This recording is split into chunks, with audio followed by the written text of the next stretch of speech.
So welcome back to another episode of Multifamily AP 360. And today's our guests are Dinesh Nayak and Anchal Divedi from Goldstone Capital Ventures. Welcome Dinesh and Anchal. I know you guys like at least 3-4 years, even more than that. Thank you very much. Yeah, thank you, Rama. Thanks for having us. Yeah, great to be here.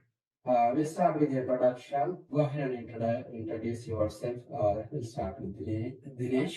I live in Richmond, Virginia, back in 1995 to United States. My background is in engineering.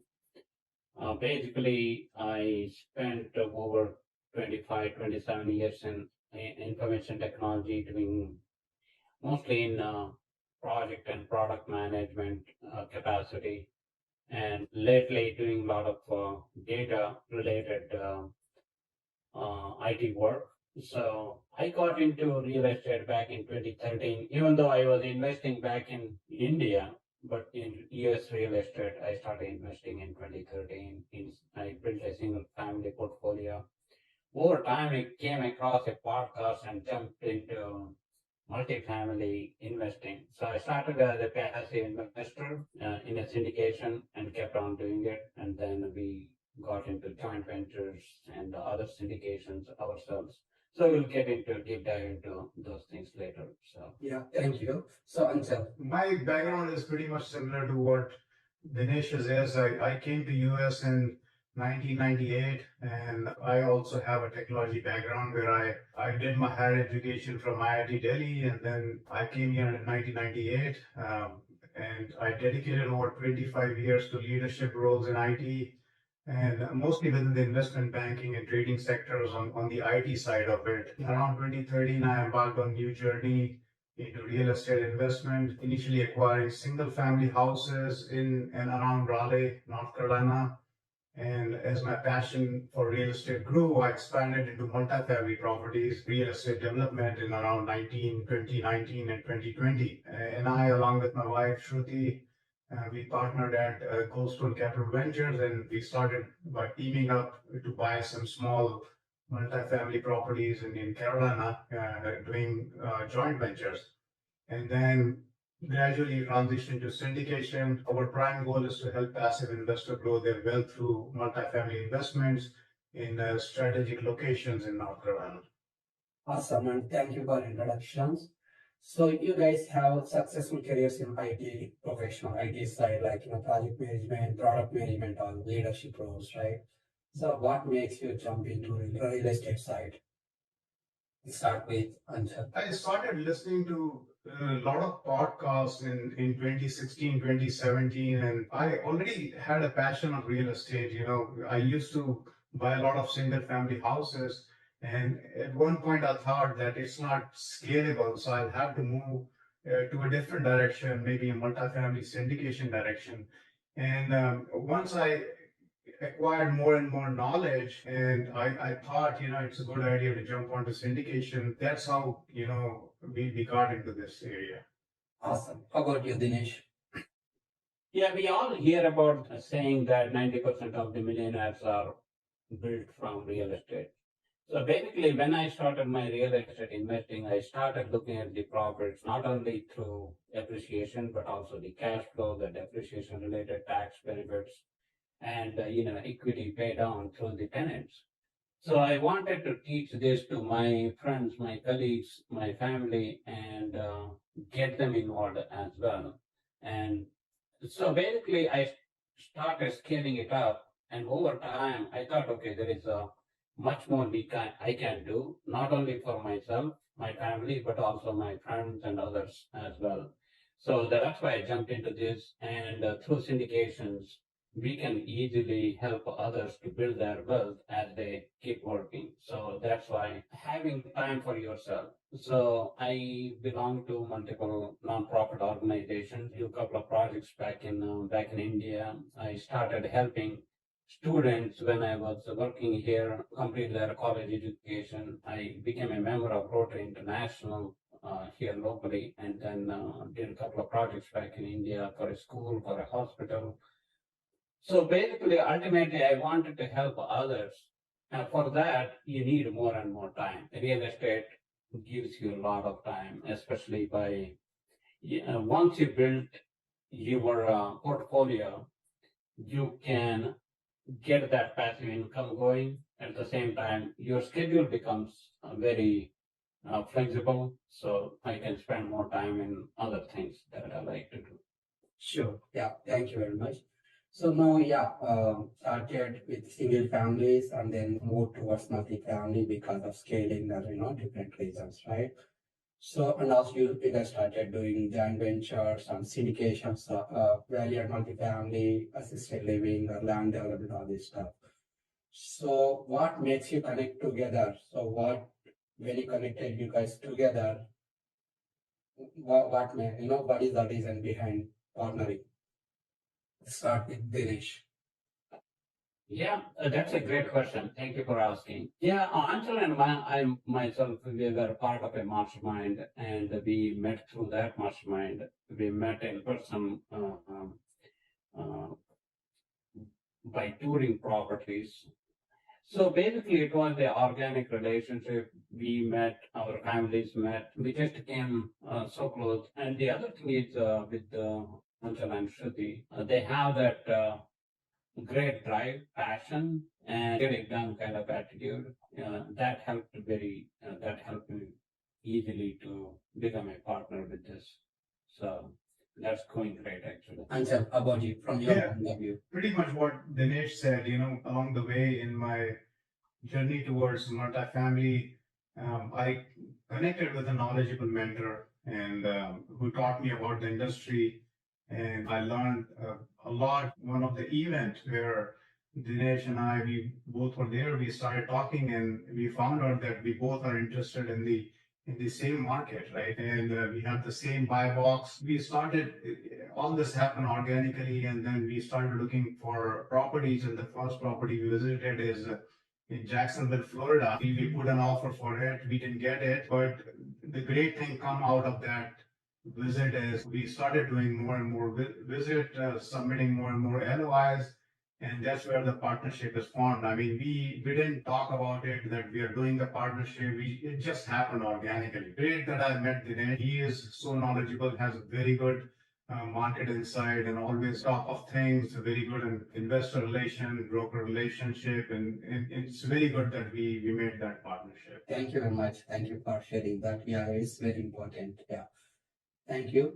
So you guys both are doing like multi value deals and also land development. So what kind of deals attracts you guys? Or what are the key parameters you look when going for value add deals?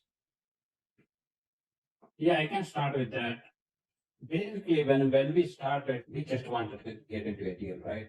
So it didn't really matter with what class, what year it was built, and which market it was. So basically, we were looking at those kind of things initially. But the good thing was we got into really smaller properties. So that's how we learn everything, every aspect of doing this business, starting from contacting the sellers, negotiating with the sellers, talking with the property managers, talking with the contractors, inspectors, going through the whole closing process, and then executing the business plan. So we learned a lot of lessons during that time frame. So there were a lot of issues with the older properties. We had to did a lot of deep value add to these properties. But over time, we figured instead of spending a lot of time and effort and energy into this, we'll narrow our buy box. Now we are looking at the class A or class B in a very good growing market, because of the interest rates. We have to keep in mind that the property cash flows from day one. So those are some parameters that we look at. And first of all, there is other thing. When we look at multifamily apartments, we look from anywhere from 50 plus units, 50 to 300 units. But ultimately, it depends on what is our capacity in terms of raising capital, closing the property itself. Yeah, thank you. Just follow-up question. How do you identify growing markets? Well, that's basically there are multiple parameters that we need to look at. Definitely the growing population, growing employment. You have to narrow down its sub-market and neighborhood. What's the average? What's the median household income? and what's the crime rate going on there. So there are multiple parameters that we look at. So answer you want to add on top. In addition to what Dinesh says, looking at number is very, very important. Currently, the treasury is giving 5%. If high yield saving account that will give you 5% of interest. So in this kind of market, it's very important to have cash on cash at least higher than 7%. So that's what we look at. And IRR 15 plus, I think that will be good for our investors. So also when we do underwriting, whether we are co-sponsoring with someone or it's our own deal, we are lead sponsor, we always do a very thorough stress testing of at what point it will break even for our investors. So even if the vacancy goes all the way to 60-70%, can we still make something out of it? Those kind of stress tests, we look at the DSCR ratio not falling below certain. So that's very, very important. Also, when we are forming a GP team, we always prioritize integrity and trust. And we always form alliance with the team, who really cares about the investor money, how to preserve it and how to grow it, and the members who really have skin in the game. Awesome. And thank you very much. Thank you for sharing that. What markets you are focusing? Maybe answer the two. Yeah, so we are focusing mostly on Carolinas, but we are not limited to Carolina. We have investment in Nashville, MSA, Milwaukee. We have it in Texas. So any growing market, we are always in there. Some of the industrial flex spaces in Virginia and Carolina and Georgia. We are open to any market which is growing. As Dinesh says, all the pointers we are looking at growth in that market. And, once all of our checklists start working on those deals in that, not particular area, we are Carolina centric, but we are open to other markets as well. Yeah, good points. Thank you. So mentioned about population growth and job growth. What kind of market research you will do, and like how do you find this kind of data? Sources that are available, we go to publications, weekly or monthly publications that we follow, especially census website that we go and extract data. And we have a BA team, they go and research all the data and come up with some latest trends for us.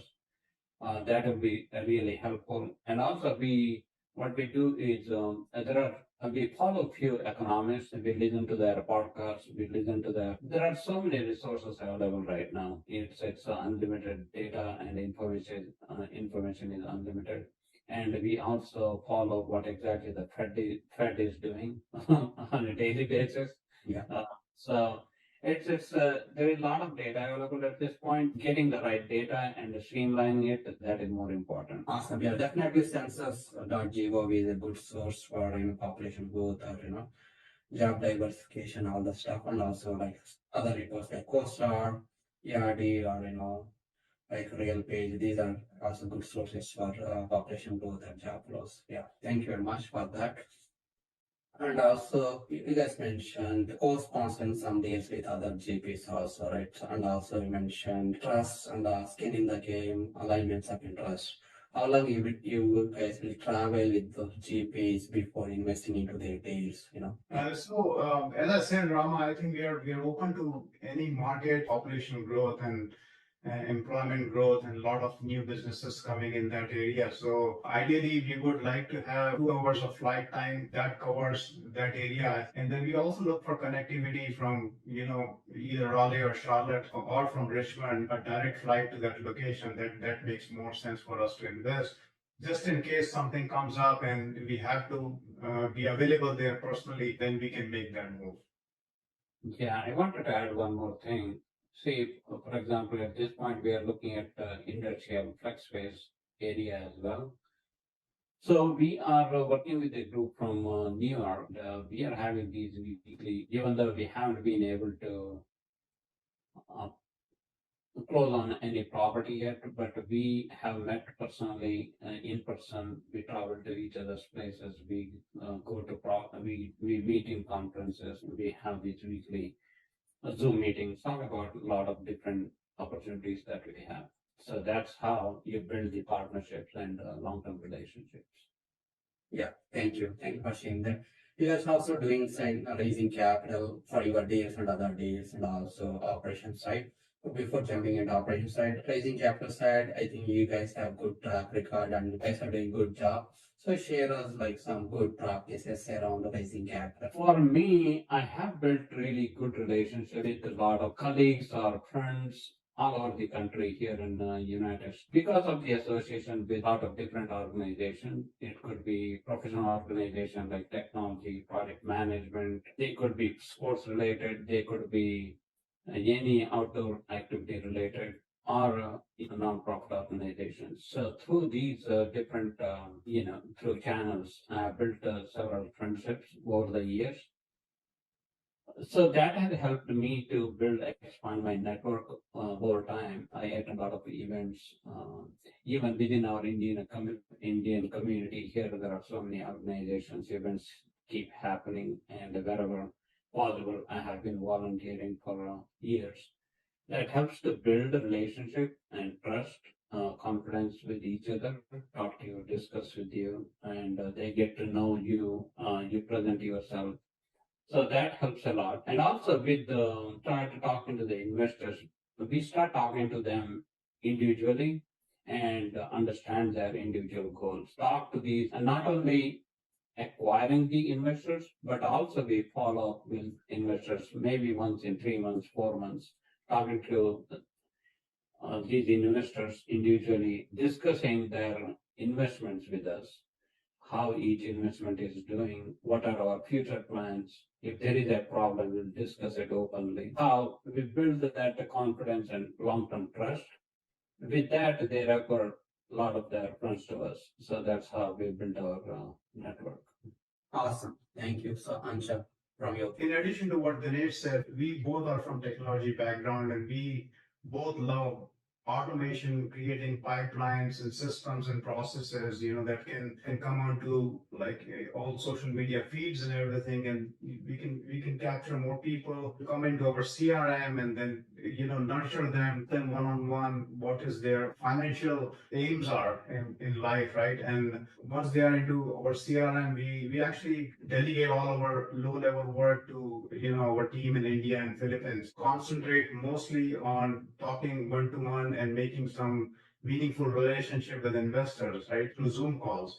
That's our aim. Also, we coordinate some webinars and so that we can give more and more knowledge to our investors. Either it's about the tax, it's about how to invest IRA money, or it may be anything not related to real estate also. Also, we are sponsoring a lot of events in around the community to be connected to them. Whenever something happens, some program happens, we can talk to them and connect with them as well. thank you very much.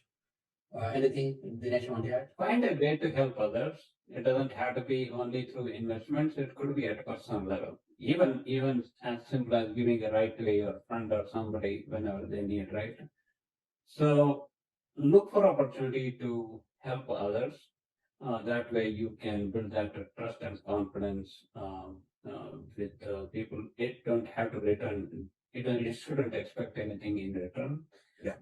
Try to keep helping others. That help comes back in 10 times. So that's I always believe in that.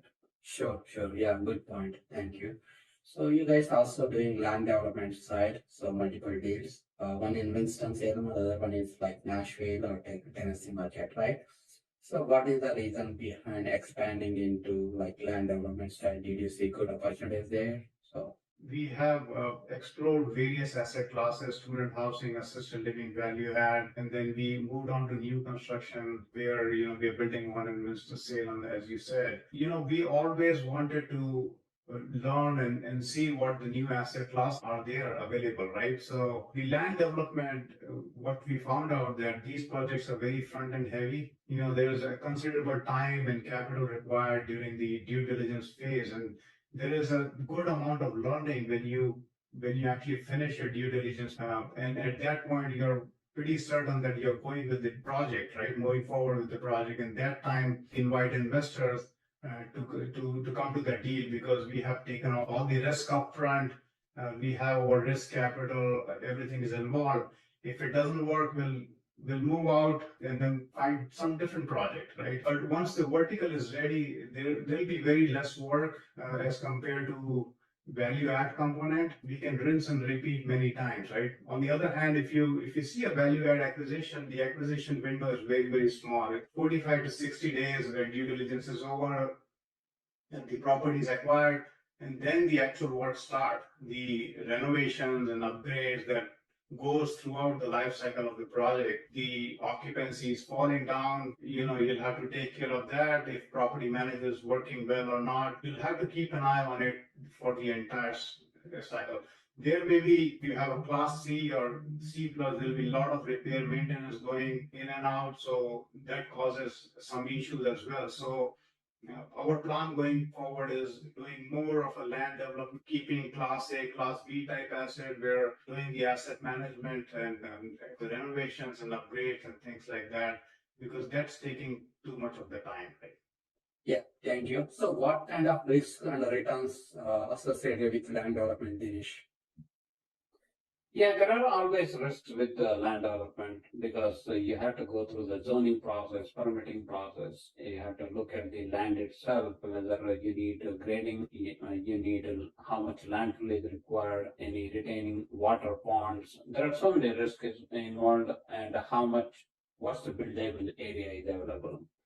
So there are a lot of risks, but at the same time, you're building a community from the dirt. So there is huge upside in that. Whenever you feel you're building from scratch, you're building a new building and building a community from scratch. It will be it's kind of a good feeling to have. But we are looking at, in terms of numbers, we are looking at a 20% IRR for all our anything about 20% IRR for all our new development projects, which is much higher than the value add projects in general. Thank you. What's like Goldstone Ventures goals next 2 to 5 years to start with, Dinesh? Yeah, we are looking at building a solid portfolio, a very high quality portfolio, mostly looking into assisted living and new development. Because as per the statisticians, 11,000 people are retiring every single day. So this silver tsunami is coming. We want to get ready for this, and we want to stay ahead of all our competitors. So that is one thing. And new development, definitely we will keep doing that, 1 or 2 projects every year. Because why new development? Because you can choose your own market, you can choose your own sub-market, you can do all your analysis. You don't have to deal with the existing building and existing problems. So that's where we are going with. So basically, we don't have any numbers in our minds, but we want to build a high quality portfolio.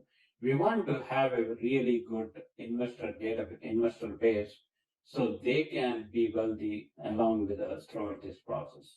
Sure. Anshul, you want to add? Pretty much in line with what Dinesh said, we realized early on that, how important it is to invest in assisted living facilities and new construction projects, right? So for assisted living, 11,000 baby boomers are retiring every single day. And we can see that there's a growing demand of healthcare services and long-term care facilities to support their medical and wellness needs, right? Our aim is to first give a better long-term care to elderly people, and secondly, preserve and grow our investors' capital in these kinds of assets. We acquired assisted living in Milwaukee last year and penciled out very well. It's cash flowing at this moment very well, and we have HUD loan application in works. Once that is approved, this is going to be a super awesome deal. So we want to stick to assisted living for some time, or maybe longer time, and then we also wanted to do a lot of new construction. And we don't have number of units in mind because that's immaterial, and we just want to have a solid growth for our passive investors we have in place. So any habits helping you to be successful to start with, Anshul? Marathons and triathlons, something like so. Being deeply invested in health and fitness, I've done 8 Ironman races to date, and doing 2 more this year, a half Iron distance. Starting the day with workout is very, very important for me. It promotes a very healthy mind and very clear thinking. It sets the tone for the day. Also, on the other hand, this sport teaches, whether it's running, swimming, biking, it teaches you some valuable qualities, right? Which is essential for your success. You can incorporate the same thing into business, not just business or into various other areas like, family as well. So that teaches you how to adapt to things. When it changes, you still have to persistence. You have to have determination and resilience, right? It teaches you. So I live by the mission in my life that I have to remain fit. I do work out every single day. I've gone through Miracle Morning and I incorporated most of the things in Miracle Morning into my team. So, yeah, these habits are very important for me. Awesome. So Dinesh, I love sports as well. I do a lot of outdoor activities. Right now it is golf, but I like skiing, hiking, to run. I don't run that much anymore. Yeah, like any sport, I used to do cricket tournaments, golf tournaments, and tennis. Right now I play pickleball too. But I love any kind of outdoors. Plus, on a daily basis, I do yoga and meditation. And that has helped to keep myself more productive, energetic throughout the day. I also read a book, Miracle Morning, journaling, those kind of activities on a daily basis. So that helps to keep my mind in good state. super. Sure. Thank you. So any personal learning that impacted your life? I would say they try to give so much to the community and especially helping educating people. My grandfather started founding these schools even during pre-independence days back in India in villages. So now we are building schools like in India and doing some great things, trying to help these underprivileged kids. So when we give, I keep on hearing this saying. So that has impacted my life quite a bit.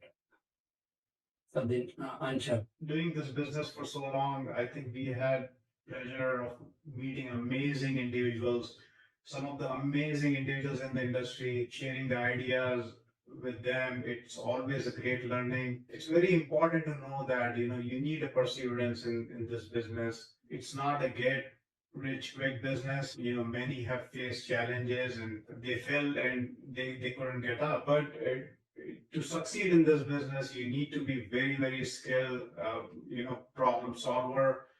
When setback happens, you rise, you keep pushing until you make things work, right? So there is no business that is easy, but educate yourself time to time, keep up with what's going on currently in the business. I think that's very, very important. Yeah, great points. So how can listeners can connect with you, Anshul and Dinesh? The listeners can become a part of our investor club by visiting goldstonecapventures.com. It's Goldstone CAP Ventures. It's all one word. And they can click on Join Investor Club. We have some exciting gifts for our new investors who joins. They can also connect with us on Facebook, Instagram, LinkedIn, Twitter X, and they can also subscribe to our YouTube channel. They can reach us via email, Anshul@goldstonecapventures.com, and same for Dinesh@capventures.com. Awesome. Thank you. So Dinesh, you want to add anything? Yeah, just email us, text us. We are always available. We would like to talk to you and find out what are your goals wherever possible. Awesome. And thank you very much, Dinesh and Anja. Thank you for sharing your journey and also what you are doing in multi-family space or value deals or land development or state living. Thank you very much. Thank you, Rama.